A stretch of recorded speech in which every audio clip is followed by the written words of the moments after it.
नमस्कार, भारत 360 देख रहे हैं आप और मैं हूं आपके साथ प्रियव्रत दीक्षित, हाजिर उस बुलेटिन को लेकर जिसमें वो खबरें होती हैं जिनका आपसे होता है सीधा सरोकार। चलिए खबरों की ओर रुख कर लेते हैं और आज सबसे पहले बात होगी देश की।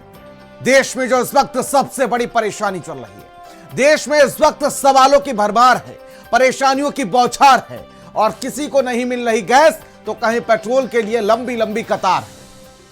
आपके ईंधन का ईंधन मतलब समझिए, जो खाना आप खाते हैं उसको जिस उत्पाद से बनाया जाता है उसका सबसे बड़ा संकट इस वक्त देश जूझ रहा है। मिडिल ईस्ट के ऊपर इस वक्त क्या गुजर रही है, मिडिल क्लास के ऊपर इस वक्त क्या गुजर रही है, 5 स्टार ऑफिस में बैठने वाले लोग नहीं समझ रहे। अरे साहब, 300 रुपए वाला डेली कमाने वाला इंसान से पूछिए कि जब 1200 के सिलेंडर के लिए सुबह से शाम तक लाइन में लगना पड़ता है, या वही सिलेंडर जब 1200 की जगह 2200 या 3200 तक मिलता है। और ऐसे में नेता जिनकी आंखों के सामने ये सब कुछ हो रहा है, वो बड़े गर्व के साथ सीना तान कर ये कहते हैं कि देश में ऑल इज वेल है। क्या ये किसी को दिख नहीं रहा है? सवाल यह है कि इस स्थिति का सुधार आखिर कब होगा? सिलेंडर सिर्फ सिलेंडर बचा है या फिर सिलेंडर का डर अब लोगों को सता रहा है? रिपोर्ट के जरिए सुनिए पूरी कहानी।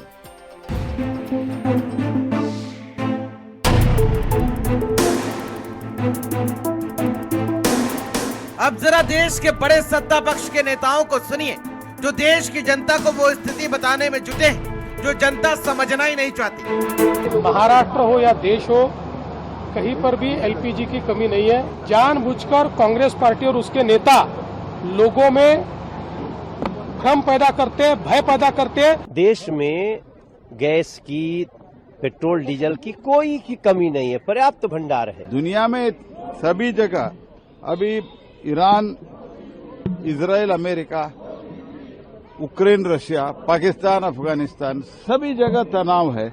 इस बीच में भारत में शांति, एकदम शांति भी है। उसके साथ ही साथ इतना अच्छा काम चल रहा है। इस पर प्रधानमंत्री जी ने आश्वस्त किया है देश की जनता को कि तेल या केरोसिन या डीजल की कोई कमी नहीं रहेगी। गैस के लिए भी पूर्ण कोशिश हम लोग कर रहे हैं। ये देश के बीजेपी के कुछ बड़े नेता हैं जिनके बयानबाजी से लगता है कि भारत की जनता देश के सरकार को बदनाम करने की कसम खा चुकी है। और तो और अब जनता को भी मजा आने लगा है कि सुबह सुबह उठकर देश के हित में लाइन में लगकर अपना योगदान करें और इस पुण्य के काम में भागीदार बने। यूं तो देखा जाए तो कोई पहला मामला नहीं है जब देश लाइनों में लगा। नोटबंदी के समय में देश अपने ही पैसों के लिए लाइनों में लगा, कोरोना काल में देश लाइनों में लगा, ट्रेन के लिए लाइनों में लगना पड़ता है, राशन के लिए देश लाइनों में लग रहा है और अब गैस सिलेंडर के लिए लाइन लग रही है। पेट्रोल और डीजल के लिए पेट्रोल पंप पर भी देश लाइनों में खड़ा है। ये कुछ प्रमुख वक्त थे जब देश की जनता ने देश के विकास में अपनी भागीदारी देकर मेडल अपने गले में पहना है। एक बार फिर से देश ऐसी विकट समस्या में खड़ा है कि मानो 2 वक्त की रोटी के लिए लाले पड़ गए। समय तो बदला, लाइनों का स्तर भी बदल गया। भारत जैसे देश में पहले आओ पहले पाओ सिस्टम पाषाण काल से ही चलता आ रहा है और यही सिस्टम अब भी देखने को मिल रहा है जब देश गैस की किल्लत से जूझ रहा है। रात में चारपाई लेकर लाइन में लगा बुजुर्ग। गैस की किल्लत में फर्स्ट कम फर्स्ट सर्व वाला सिस्टम कुछ इस कदर हावी है कि अब गैस के लिए परेशान आम आदमी भी क्या न करे। कुछ लोग तो चारपाई लेकर आधी रात को ही पहुंच गए, सीधे लाइन में लग गए। पहले जरा आप इस तस्वीर को देखिए और सिलेंडर की कीमत का अंदाजा लगाइए। आप बाहर का वीडियो की बात नहीं है, यहाँ पे आप लोगों को जो समस्याएं हो रही है उसकी बात है। गैस की किल्लत और इंतजार की इंतहा, फर्स्ट कम फर्स्ट सर्व का सिस्टम अब मजबूरी नहीं बेबसी बन चुका है। जहाँ रसोई की आग ठंडी है वहाँ उम्मीदें की रातें भी जागती हैं। कुछ लोग तो ऐसे भी हैं जो पेट की आग बुझाने के लिए आधी रात को ही चारपाई उठाकर लाइन में जा पहुंचे। ये कोई मेला नहीं है, जिंदगी की जद्दोजहद है जहाँ नींद से बड़ी जरूरत एक गैस सिलेंडर बन चुकी है। जरा इस तस्वीर को देखिए और अंदाजा लगाइए, सिर्फ एक सिलेंडर नहीं, एक घर का चूल्हा है जहाँ माँ की मजबूरी है और एक परिवार की भूख है। आज हालात ये है कि गैस की कीमत रुपए में नहीं, इंतजार, थकान और आंसू में चुकाई जा रही है। और अब सवाल अभी भी वही है कि आम आदमी के लिए रात कभी सुबह देख पाएगी। पेट्रोल पंप पर हजारों की भीड़, पेट्रोल डीजल की कमी की अफवाह और सड़कों पर हकीकत का सैलाब। सोशल मीडिया पर एक चिंगारी ने ऐसा डर फैलाया कि शहर भर के पेट्रोल पंप पर जैसे बाढ़ सी आ गई हो। जरा इन तस्वीरों को देखिए, हर तरफ गाड़ियों की लंबी कतारें, इंजन बंद है लेकिन दिलों की धड़कनें तेज है। कोई बाइक लेकर खड़ा है, कोई कार में परिवार के साथ इंतजार कर रहा है, कोई डिब्बा लेकर इस कदर उम्मीद में खड़ा है कि शायद आज टंकी भर जाए। ये सिर्फ भीड़ नहीं है, ये डर है, कमी का डर है, कल की अनिश्चितता का डर है। घंटों से लोग लाइनों में खड़े, पसीना बहा रहे हैं, सब्र टूट रहा है, लेकिन नंबर अभी भी दूर है। तस्वीरें चीख चीख कर बता रही कि अब्बा कितनी खतरनाक होती है। जहाँ पेट्रोल खत्म होने का डर था, वह इंसान का भरोसा भी डगमगा गया।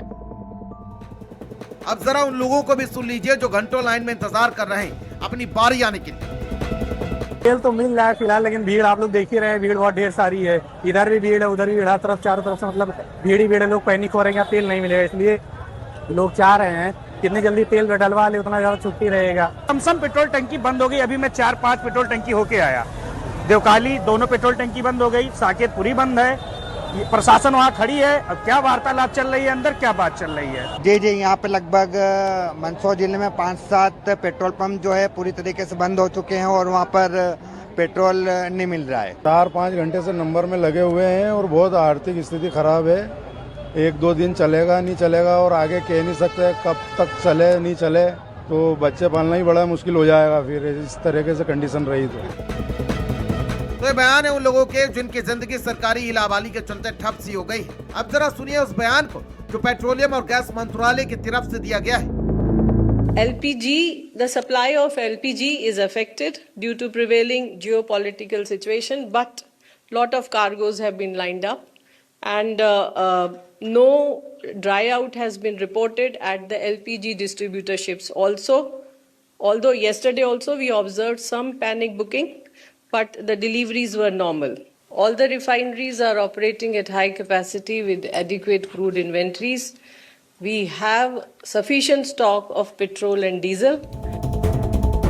ये सुजाता शर्मा है, कहती है किल्लत है लेकिन सब नॉर्मल है। नॉर्मल जरा उस मजदूर से पूछिए जो सुबह उम्मीद लेकर घर से निकला कि आज कमाएगा, बच्चों के लिए राशन लाएगा, लेकिन वो लाइन में खड़ा रहा घंटों, थका हुआ था, खाली जेब थी। शाम को जब घर लौटेगा तो चूल्हा तो जल जाएगा पर उस पर रखने के लिए कुछ नहीं होगा।